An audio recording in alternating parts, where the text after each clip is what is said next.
Jake finishes cleaning up the basement and spends the rest of his day. Early in the AM, Cassie calls his house and in code tells him that something is wrong at the Free Hork-Bajir Valley. He flies on down there where the rest of the Animorphs and Toby are waiting for him. Toby delivers the bad news. "We raided a Yeerk facility yesterday, Jake," she said. "A day's journey from here. We rescued 4 of our people." She paused and looked down at the stream. "But one of our warriors was captured." Well, shit. Everyone stresses that, with one of the Free Hork-Bajir recaptured, the Yeerks will finally be able to find the valley. Now this is really bad and needs to be dealt with, but I'm surprised no one brings up the other obvious problem here. The Hork-Bajir know you're human. You've never hidden that fact. You're standing in the middle of the valley as humans right now. This is never once addressed, but I'd headcanon that the Yeerks did discover the Animorphs' identities through this captured Hork-Bajir, but it just took a little time to do all the necessary paperwork. Of course, we know the actual canon reason the Yeerks discovered the Animorphs' human identities. The obvious decision here is to evacuate the valley, but Toby won't hear of it. This is their home, and they're going to defend it, despite the fact that there's only 60 Hork-Bajir here fit enough for combat. And the Yeerks will never stop coming until the valley is destroyed and all the Free Hork-Bajir are either captured or dead. "Listen," I shouted. "The Yeerks will probably be here by tomorrow morning, the latest. They will kill or infest all of you if you don't leave right now. Everyone must prepare to move out. We'll help you find a new camp." No one moved. "Jake," Toby said, "no Yeerk will drive us from this home. I am willing to stay and fight, and so are my people." Grunts of accord rose from the Free Hork-Bajir spectators. I couldn't believe what I was hearing. "Wait!" I yelled. "You know the Yeerks have advanced weapons. You've seen the Dracon beams. Save yourselves!" I looked at Toby. "Escape now! Live to fight another day!" No one answered. The last thing Jake needs right now is 100 alien martyrs. But when it's clear that nobody's listening to him, that they all plan to stay and protect their homes, he knows he has no choice but to help them in any way he can. So, here's the situation. Due to the terrain, flying bug fighters in would be tricky, so most likely the Yeerks are going to approach on foot. The Hork-Bajir switch into full-on Ewok mode as they make wooden spears and pit traps. To further complicate things, there's a group of campers not too far off, and they'll all be murderized if they don't get out of there before the Yeerks make their attack. While Jake is scouting out the area, he discovers a couple of beavers damming up a nearby stream.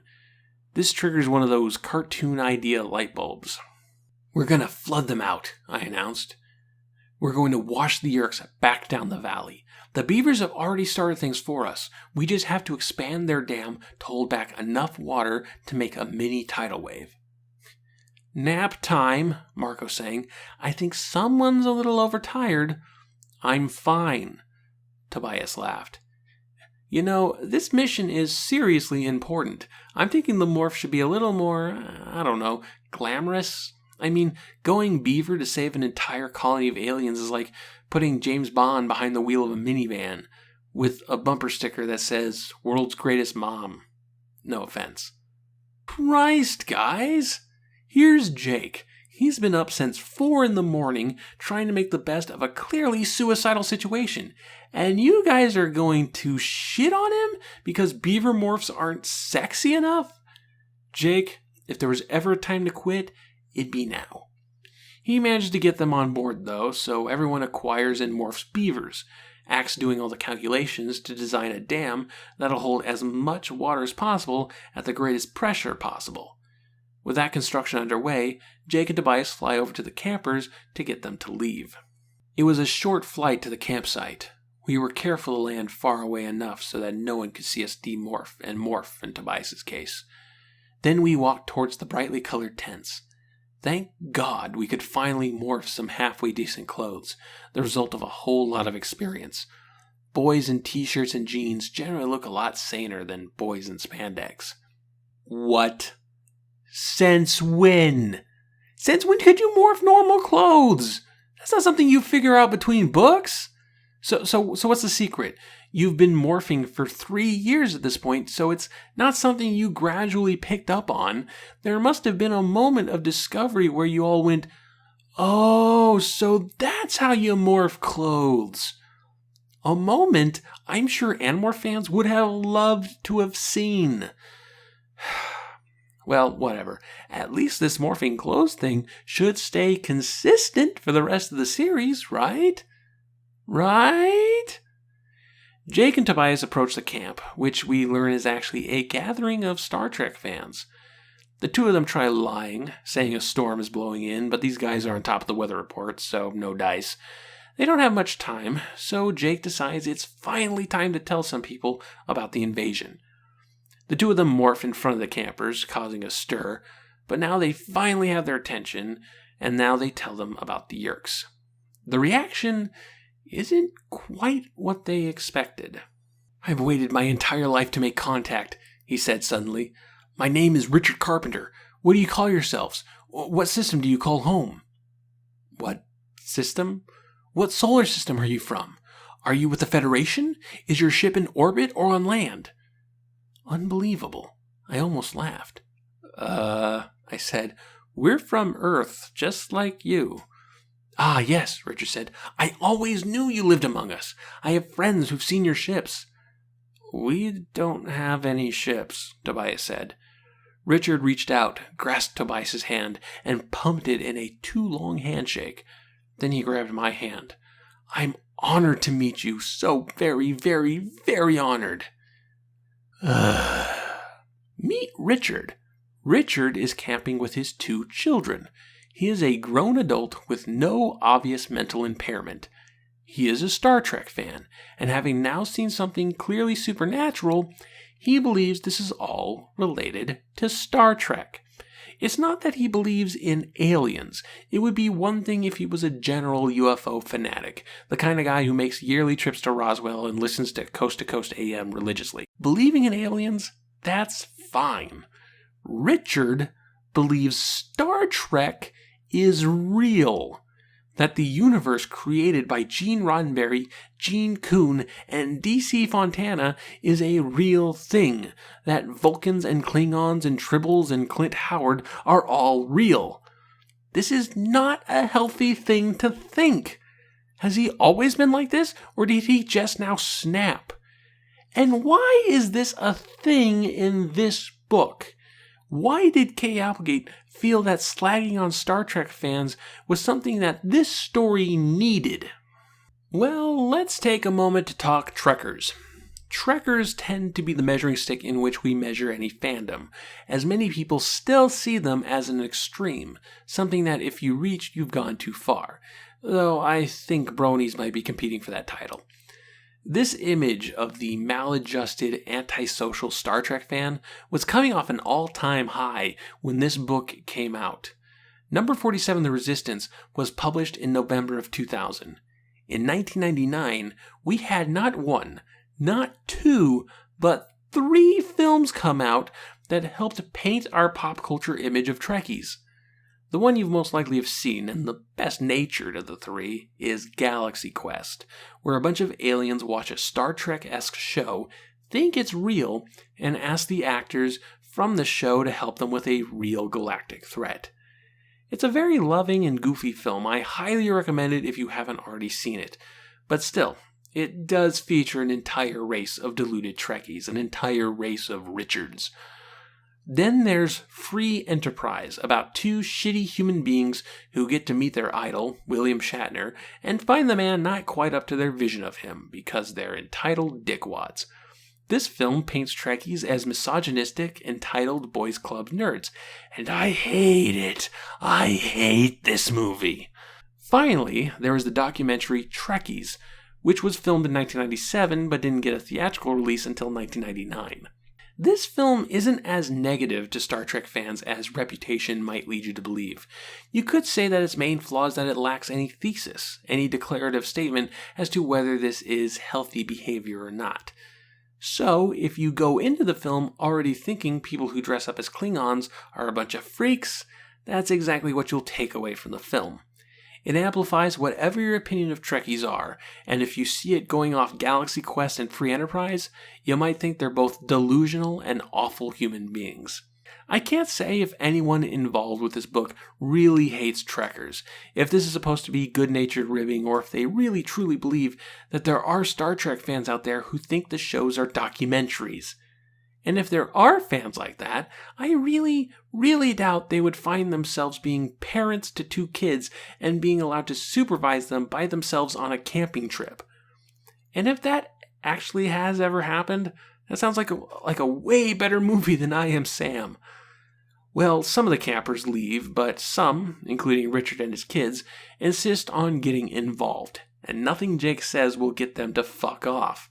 So they bring them to the valley and introduce them to the Hork-Bajir. Jake tells the rest of the Animorphs.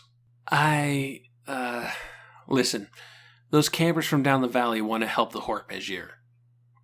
You mean they know? Said Rachel. Jake, are you nuts? Drastic times call for drastic measures, I said evenly. You used those words at the meeting yesterday. Oh, okay, I did. Thanks for listening. Evening falls, and Tobias spots the Yeerk forces slowly marching to their position, a force including a bunch of those new blue-band Hork-Bajir. Visor 1 is there. Visor 1 is always. Man, that doesn't sound right, does it? Everyone prepares for battle. Move anyone who's hit up behind the boulders, I shouted. Anyone who's killed on the field will have to leave until later. Until after. Richard walked over to me, still wearing his bright yellow vest, his face clean. When you say killed, he asked quietly, you mean killed as in stunned or captured, right? Unfortunately, Mr. Carpenter, I mean killed as in dead. Richard's eyes widened, and I knew it was the first phase of panic. I'd made the dangers of this mission clear, hadn't I? Yes. This was just a guy who'd let the excitement overwhelm him. If he panicked, he could screw up everything. Oh my God, he whispered, voice harsh, like he thought all along that my graphic warnings were just part of some game, some dialogue from a Deep Space Nine episode. I didn't realize. I've seen enough. We're going home. Lewis, Emily, get down from there. I put a hand on his arm, tried to calm and silence him. It's too late, I said. You can't leave now. Yep, Dad of the Year right here. The Yeerks approach, and the battle ensues. On one side, you have spears and dangerous animals. On the other, Dracon beams and roided-out Hork-Bajir. Visor 1 arrives and morphs the multi-headed, multi-limbed hell beast he morphed all the way back in number 1 The Invasion. And he and Jake and Tiger Morph have the rematch of the century. Which Jake promptly loses, because look at Visor 1. That's something Hercules would fight. Tobias' job in all of this is to send the message to blow the dam when everyone is in position. So, naturally, when it comes time to blow the dam, he does this. Tobias, diving at the monster again and again, scratching eyeballs with his talons, ripping flesh with his beak. But he was no more than a flea to the Visor's giant monster, inflicting more annoyance than pain. The monster's 8 spindly arms clutched at the air. Unless Tobias flew to safety, the tentacles are going to catch him. I'm raking his eyes, guys! I'm raking his eyes! It's all I know how to do! Finally, somehow, Axe gets the message and blows the dam, which sends a tidal wave down into the battle and washes away the Yeerk forces, Visor 1 included. Victory, but at a cost. A bunch of the Free Hork-Bajir and some of the Trekkers were killed, including Richard, leaving his children lost and confused. So what now? I pulled Toby away from her preparations. You know they'll be back. Not today, but soon. She nodded. I know, Jake, but we won today. It may not feel like a victory, but the valley is ours now. Forever. We've paid for it. She took a deep breath. We'll stay away until the war is over. We know we have to. We had our chance to fight our freedom. That's all we really wanted. Oh, okay. So you're all going to pack up and leave now? Good. Good. I'm glad you decided not to retreat and save everyone, and instead opted to retreat after the battle and have a bunch of your friends and allies die horribly. Hey, you gotta make those symbolic gestures, right? Listen, Toby, I like ya, but leave this kind of thing to someone else next time, okay? The Hork-Bajir leave, the Trekkies, I don't know, beam away, and we never hear from them again, and the Animorphs go home. Jake, weak and tired, hides away in the basement, where he finds the journal again. He flips to the last page. I flip to the last page of Fitzhenry's journal. Hooves trample the dirt all around, ellipses. Scream and wails, bloody, dying men, ellipses. Unending nightmare. Cannot get a full breath, ellipses. Numbness spreading down my arm. Vision blurring, ellipses. Growing narrow like a field glass. A darkening tunnel, ellipses. What? What goofball shit is this? Are you telling me that after getting shot in the gut, Fitzhenry got up in the middle of the battle, walked to the cabin where his journal was, and wrote a final entry up to the point where he died? He even put in ellipses for effect. Yep, I'm totally dying. Better emphasize that with some sentence fragments. Surprised he didn't throw in a at the end there. Well, this ends the Animorph story and the book. And now the question is, how did these two stories relate to each other? What effect was created by intercutting between them? Well, there are obvious parallels in themes and plot. Both are war stories about fighting against overwhelming odds. Both feature three small factions coming together to protect a small location.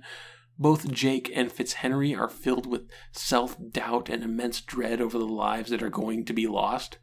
In fact, I'd say that one of the big problems this book has is that the comparisons are too on the nose. I suppose something could be said of patterns in history, but if we go down this road, it leads to some unfortunate parallels. Consider the three factions in each story. In Jake's story, we have the Animorphs, the Hork-Bajir, and the Trekkers. In Fitzhenry's story, we have the Union troops, the townsfolk of Sinkler's Ridge, and the escaped slaves. Now, one of the obvious parallels to make here would be to compare the Hork-Bajir to the escaped slaves. After all, isn't that what the Hork-Bajir are? Slaves that were free and gathered together to fight their former masters? That was probably the thematic intent, too. The problem is that structurally, the Hork-Bajir are not parallel to the escaped slaves. They're parallel to the townsfolk, the locals who want to protect their home. The escaped slaves are parallel to the Trekkers. They both show up when things look grim and insist on fighting, even though they don't fully understand the conflict and the enemy that's coming to destroy them. I don't know, maybe it's just me, but I don't really think it's appropriate to compare the struggles of an oppressed minority with that of Star Trek fans. But, despite these parallels, it's not as though either story has something to say about the other. They just coexist in a near vacuum from each other.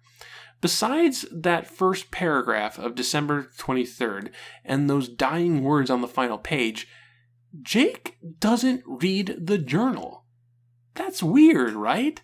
Doesn't it seem like the natural way to take this would be for Jake to read the journal, comment on it, learn from it, realize how it applies to him in his struggle? These stories are mirrors of each other, but they don't touch each other in any meaningful way. I don't really have a clean cut here for post-book follow-ups, so post-book follow-up. There, now I can just keep it on the cover image and stop editing. Look, this book is an experiment, and I don't want to discourage experimentation, but it is the nature of experiments to sometimes fail. Simply showing off some narrative and thematic parallels isn't enough. Something has to come out of their combination. There has to be an idea born in the comparison. For example, what if Fitzhenry decided to flat out refuse the help of the escaped slaves? Or did something that lost him the support of the townsfolk? He makes a choice that alienates possible allies. Then you have Jake, who has a lot of the same thoughts and feelings as Fitzhenry, and dealing with all the same issues and making all the same decisions, And then Jake finds himself in the same situation where Fitzhenry had to alienate allies, but he makes the other choice. He does the opposite of what Fitzhenry does. Suddenly, something is born from the comparison, a commentary on allies, with Jake realizing that the Yeerk conflict has escalated to a point where the allies need to be brought into the fold. This is a rough idea, it's not perfect, but it's something created by comparing these parallel narratives. Without it, these two stories don't complement each other, they smother each other. They each take up room the other needs to fully breathe, resulting in two short stories that are too quick in their pacing and unable to expand on the themes and character moments they present. For example, we barely cover any of the fallout from the events of number 46 Deception. We never find out what happened to Visitor 2. We never find out what happened to the survivors of the USS George Washington. We never find out how the other Animorphs got home from 1,000 miles offshore. We do get a few sentences in passing about Axe going against Jake's orders and almost nuking the city, but it doesn't lead to the inevitable confrontation between the two of them. We simply don't have time for it because Michael Grant wanted to write some historical fiction or something. This is the kind of experiment you do in the middle of the series, not when you've decided it's time for the final arc. Number 45, The Revelation, and number 46, The Deception, set a precedent by feeding into each other the way they did, that the plotting between books was going to be tighter, that the conflict was going to continue to escalate, a promise immediately broken by a book where 50% of it has nothing to do with the Animorphs, and that which doesn't add much to the arc. The only lasting change here is that the Hork-Bajir leave the valley. The Trekkers never come up again. We get no fallout about these random humans learning about the invasion. We don't get a scene of Cassie trying to deal with Richard's kids. Are they on the run now? Hey, these two kids could have been the first of the auxiliaries. They could have been something. And since I'm talking about them, I just do not understand why these people are crazy Trekkies. Why aren't they just normal campers? There are other ways to get them involved with the plot without making them insane science fiction fans. They could have, had basic human empathy and morality and junk. A lot of people who read this have said things to the effect of, hey, I bought this book for the science fiction war plot, not to get a history lesson, and while they can be sometimes snippy about it, they're not wrong. The entire Civil War plot isn't advertised anywhere. It's not mentioned on the summary on the back cover, it's not brought up in the sample page on the inside cover, nor on the sample chapter at the end of number 46 of Deception. There's no hint of it in the cover art or in the tagline or anything. If somebody didn't tell you ahead of time, the Civil War story would have been a complete surprise. And once you realize that it's taking time away from the stories and characters you're already invested in, it can be a very unwelcome surprise. Look, we all need to study the American Civil War. The fact that people are just now starting to realize that maybe Confederate flags aren't such a good thing to hang on government buildings is proof enough of that. And if this book encouraged anyone to read up on it, then that's certainly a plus. However, as a Civil War story, it's pretty slight and only hits some of the broader notes of the war. As an Animorph story, it's rushed and adds little at a point in the series where every page should matter. As a single piece of entertainment, it doesn't take that final step to make the parallel narratives work for each other. Experiments are nice, but they can fail, and when they do, they usually fail hard. I give number 47, The Resistance, a 3 out of 10.